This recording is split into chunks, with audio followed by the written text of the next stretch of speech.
Hi, hi, hi! Magandang buhay sa inyong lahat mga kababayang maangas. Ito po ang inyong maangas na kababayan. Nagsasabing mapagpalang araw sa inyong lahat. Subalit, ngunit datapwat, kung hindi ka maangas, layas. Well, mga kaibigan, mga kababayan ko, ating pag-uusapan naman ngayon ay si Kapitan Dado Enrique. Ito po yung retired captain, 83 female class, ang maangas sa oras na ito. At atin pong pag-uusapan ang kanyang kaangasan. Atin pong pag-uusapan yung kanyang pagiging isang perfect.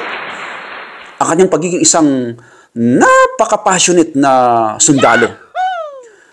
Wala akong ibang word, salita na masasabi kay Kapitan Dado, kundi siya isang maangas. Napaka-patriotic niya para sa bayan. Alam nyo, gusto ko itong maging isang government official. Kasi may tabas yung bibig. Alam niyo yun, parang Duterte ang dating, no? Pero hindi ko pinapangunahan yan, mga kababayan kong maangas. Well, habang pinapahinggan ko si Dado sa kanyang interview sa Pugad Vloggers, kasama niya si Atty. Trixie, alam niyo, nakita ko sa kanya yung tanong ko noon at yung sagot ko noon sa aking sarili, siya rin yung narinig ko kay Kapitan Dado.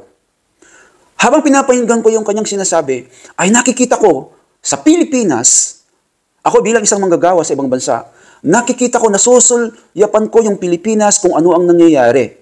2 taon pa lang si BBM at nakikita ko na yung nangyayari na, hindi maganda to. May maling nangyayari sa ating bansa. Unang-una, injustice. Yung anong ginawa kina General Bantag at Congressman Tibes, injustice po yun. Pangalawa, peace and order. Wala tayong peace and order nung mag-iisang taon pa lang si BBM. Sabi nila, bigyan ng chance. Okay, naghintay ulit tayo palugit. 1 taon nakalipas, walang peace and order. Lalong dumami ang krimen, lumala ang druga. Alam niyo ba magkano ang druga ngayon sa Pilipinas? 5,000 per gram. Noong panahon ni Duterte, 900 pesos per gram. Grabe, ano? Ano pa, habang nagiging 2 taon na si BBM, anong nangyari? Nagkaroon ng suppression. Brutality ng government. Anong sabi? I-impeach si Inday BP. Sino ang may kagagawan nito? Tambaluslos. At yung kanyang mga 3 itlog sa kamera.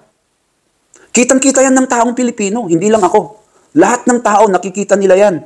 Kung anong uri ng mali ang ginagawa sa Pilipinas. Ano pa? Papasukin ng ICC. Bakit kanyo? Kasi si Duterte, war on drugs, ang dahilan. Diba? Dapat magpasalamat tayo. Dahil sa war on drugs, nabawasan ang durugista sa Pilipinas. Ngayon, bakit papasukin? Dahil, di umano, sabi nila, may nagkukok sa Malacanang. Ano pa yung nakita ko? Nakita ko sa Pilipinas at naramdaman natin lahat sa Pilipinas. Ipapasara ang SMNI. Ang SMNI na nga yung nag-iisang network na pinapanooran natin ng mga totoong balita. Na sila lang yung tayong nagbibigay ng totoong balita. Sa SMNI, may nakita ka ba na nagbibikini? Naglalabas ng kung ano-ano? Wala. Ang SMNI alam niyo, ang SMNI, hindi lang po yan broadcasting, yan po ay isang komentaris.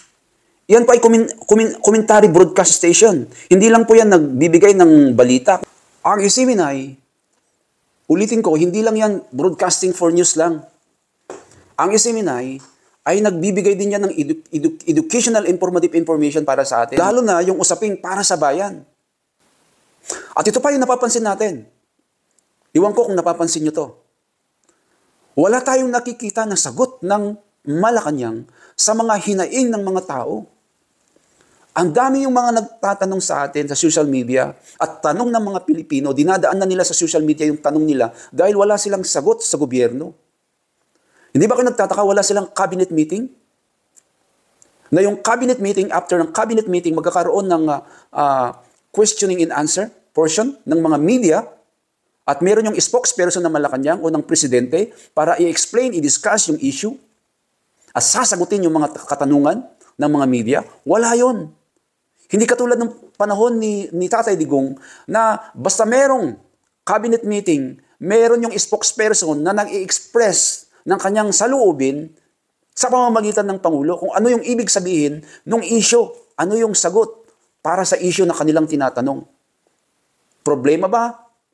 O ano ba yung mga project, mga infras, mga katanungan, mga bagay-bagay na ginagawa ng gobyerno? Sa panahon ni Duterte, many times si Duterte ang nag-i-explain. Merong engagement na nakikita tayo sa Pangulo at sa mga mamamayang Pilipino. Pero ngayon, wala.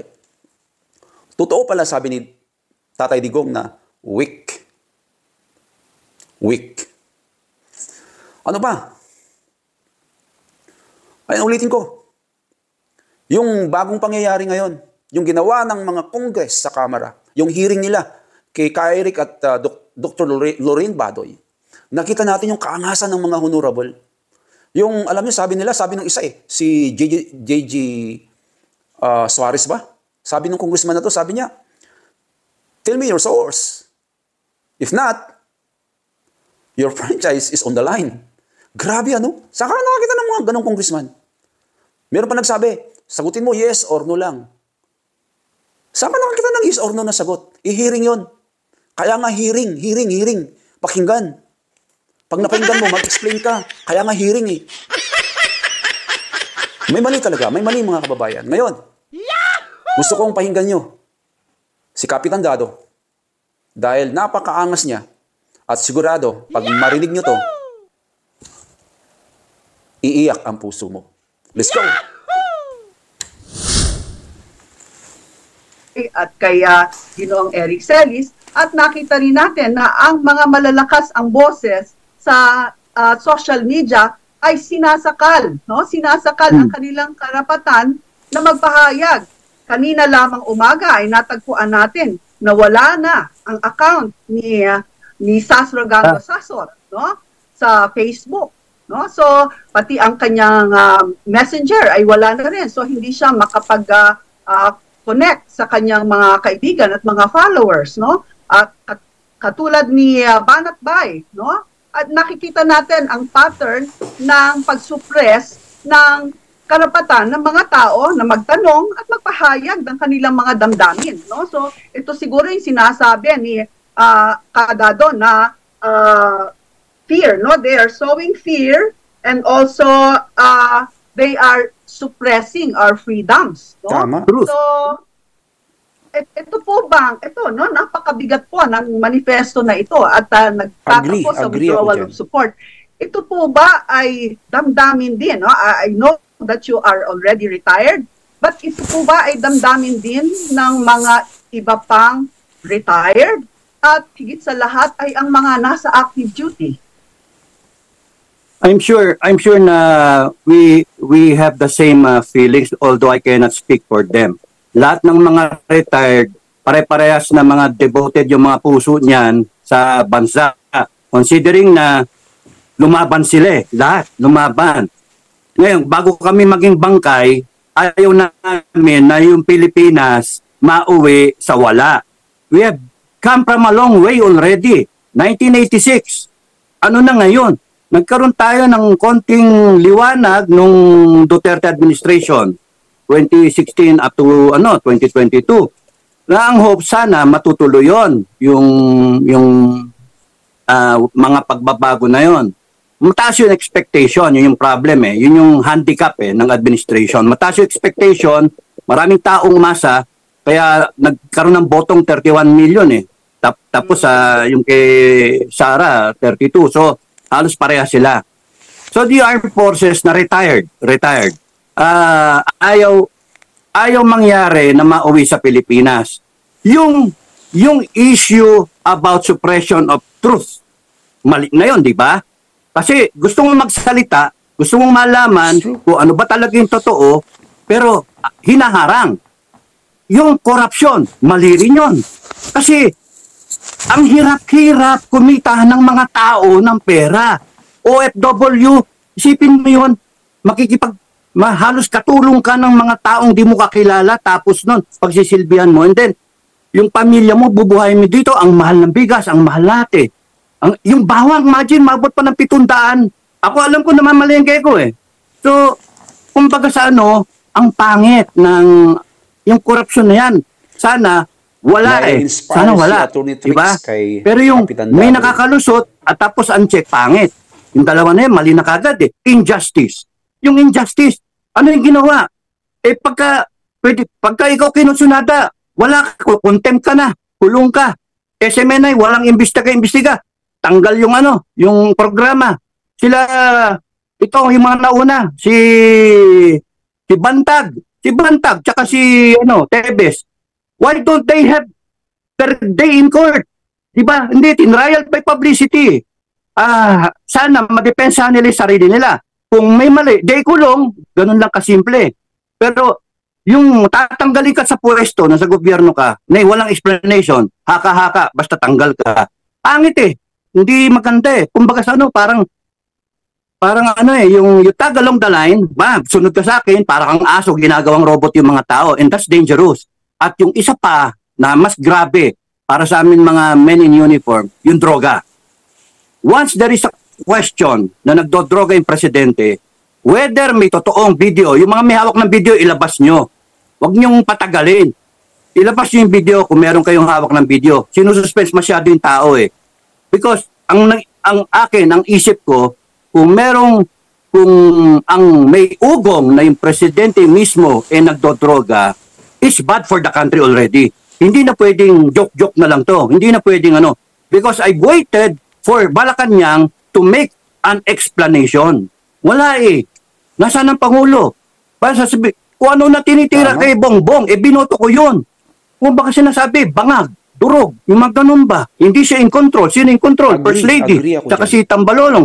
Bakit ganun? Hindi tama. Ang binoto ng tao, 31 million, presidente si Bongbong. Hindi si First Lady na isang boto, wala siya eh. Ba't siya magpapatakbo? Why? Why will we allow them to control agencies in government, to connive with corrupt officials, to pay military men kung meron. And then, iaano nila para masunod yung kanilang kagustuhan. Yung kahit suspicion lang o kahit kwentong kutsero lang na yung presidente tumisinghot ng cocaine, it's very, very dangerous for the Philippines, yung future ng bansa natin. Yung malit na tao, yung taga-baryo o taga-squatter area o kahit sino, kahit nga sa syudad, pag ikaw na suspecha, may kwento na ikaw nagdodroga, tukhang. Bakit yung presidente hindi tinutukhang? Why? Nakukorrupt na yung agency. Nakukorrupt na eh. Walang maglakas ng loob, itukhang. Kung ako lang itutukhang ko yan eh. Kasi you're talking of the highest position in the land na inalay natin yung buhay natin ngayon at buhay ng mga anak natin, yung pamilya natin. Hindi pwedeng ganon. Because, nakakatakot yung mangyayari sa atin because magiging narco-state tayo. Yung presidente dapat ang lumalaban sa droga, hindi yung tumitira ng droga. Okay, back to you. I think isa sa mga